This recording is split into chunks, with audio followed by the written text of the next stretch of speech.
Maybe if they had paid more attention to genre, the finale of Stranger Things wouldn't have been such a mess. Genre can be defined in several ways. I'm gonna give you two.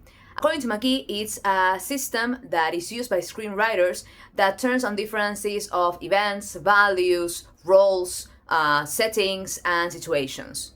Another definition is the one provided by the Oxford Research Encyclopedias, according to which a genre is a grouping of texts related within the system of literature by their sharing recognizably functionalized features of form and content.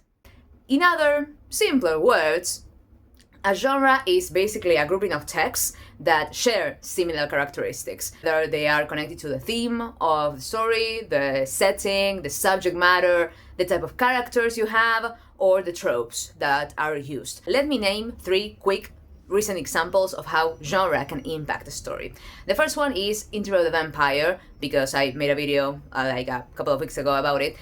Because in that case, Interview of the Vampire goes from being gothic horror in the books to being gothic romance in the show. And that is a relatively small difference, but it causes a huge impact on the focus of the story, because we go from focusing more on like the horror and supernatural aspects of the whole thing to focusing on the love story between Louis and Lestat.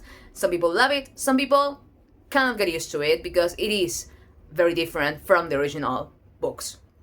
Another example is Bridgerton, which is clearly a romance. Now, the thing about this show is that it's supposed to be a historical romance, but the structure and the decisions that they made turn it into something closer to a romantic fantasy.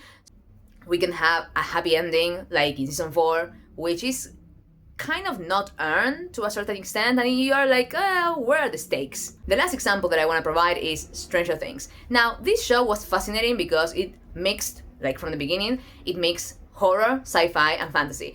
And the thing is that it never quite picked a lane. They ended up having an ending that didn't quite make sense with what they had used of those three genres.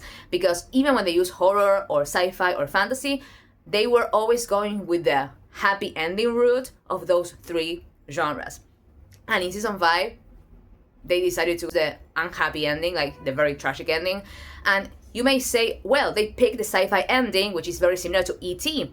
Okay, that's fine, but Eleven may have been an E.T. figure in the first season, but by season 5, she had stopped being that. She had become a character of her own. So giving her the same ending, hell, an even worse one, was not right, because we were no longer dealing with the same rules of sci-fi. In short, without genre, we are kind of lost in the sauce of it all.